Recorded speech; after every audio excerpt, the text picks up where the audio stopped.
Good evening, ladies and gentlemen. My name's Callum Upton, and you're probably wondering, what's in this mug? I'll tell you later. But right now, you're about to start a Kickstarter MMO, and I'm going to tell you why it sucks. Number one, you don't know what your game is about.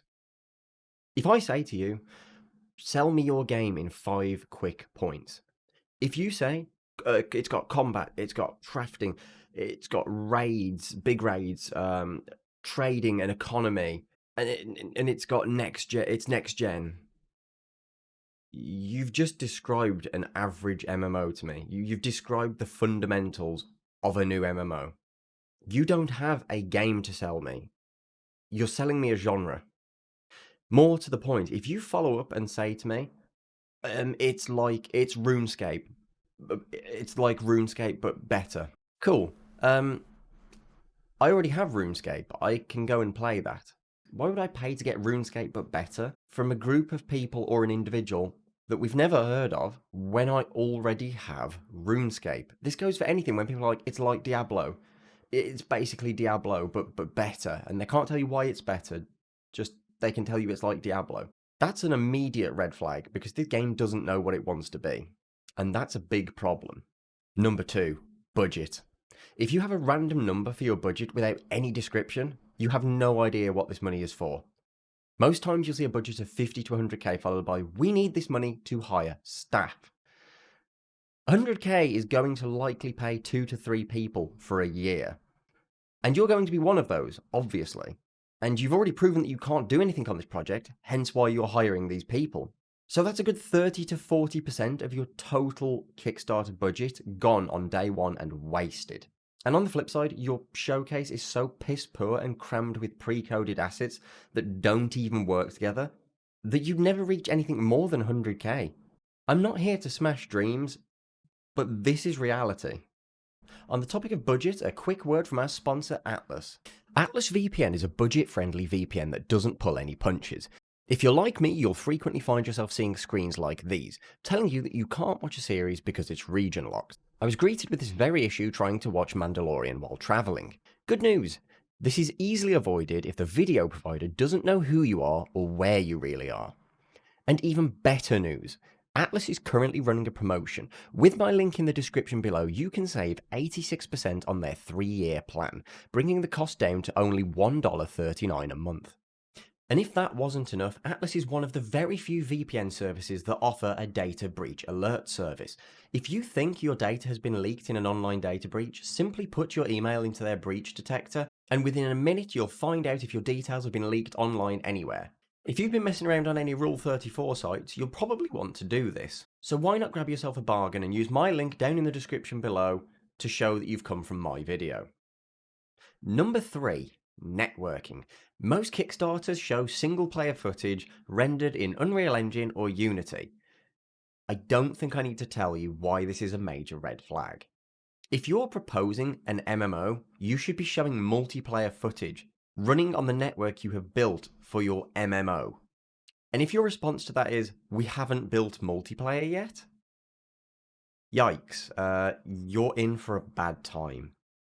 Multiplayer is not something that you simply slip in afterwards. It's not a patch to a single-player game.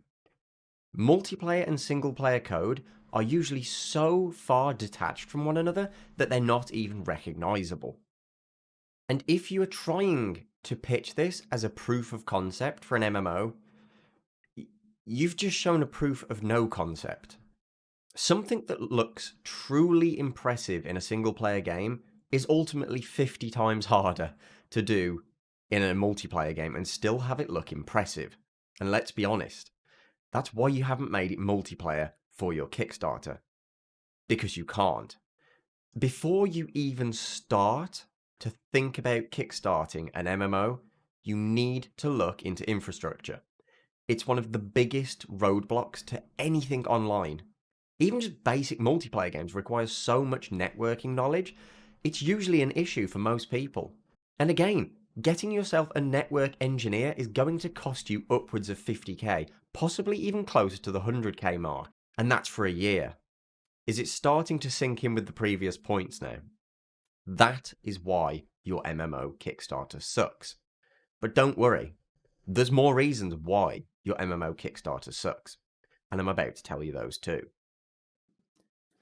Number 4, we're getting heated now, rewards. This ties into number 1 quite nicely. You've locked the most bizarre things behind backer rewards and stretch goals. If your stretch goals or rewards include any of the following: merch store, trading/economy, mounts or pets that you physically can't show off, land plots, random things you found on the asset store and thought, damn, they're going to look cool in my Kickstarter, then you guessed it, your MMO Kickstarter sucks. Reason 1. Nobody wants a merch store for a game that doesn't even exist conceptually. Nor do they want to unlock core features of an MMO, such as trading through stretch goals. It's that simple. Secondly, nobody has an issue with Kickstarter exclusives.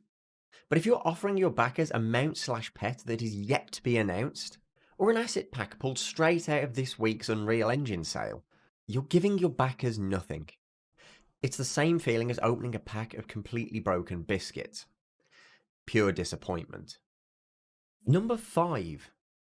You've just announced that you're about to try and pull off making the most difficult game. People already distrust you. But who are you? You've shown nothing of yourself or of your ability to make this game possible. What have you done in the past? Have you made mobile games? Board games? Minecraft custom maps? For all we know, you could just be a bin man looking to snag a quick 100k to start a better life for yourself. Even if you don't have any previous experience that's relevant to this project, you should still introduce yourself, as it's going to look pretty dodgy if you don't. Who knows, you may be deadly serious about this, but we don't know that. While this video is dedicated to the absolute Chad about to throw himself into the world of Kickstarter scams, this is not meant to be a definitive guide on spotting a shitty Kickstarter MMO. But if it looks like it sucks, and it walks like it sucks, and it talks like it sucks, well, I'm sorry to say it, but your MMO Kickstarter sucks. Earlier on, I told you something was in my mug. It's a hard drive. Sorry, Josh. The bad news is, my computer's dead. Ladies and gents, if you're watching this as it premieres, we are going to be live over on Twitch, trying to 3D print another starship. As always, a massive thank you to our patrons.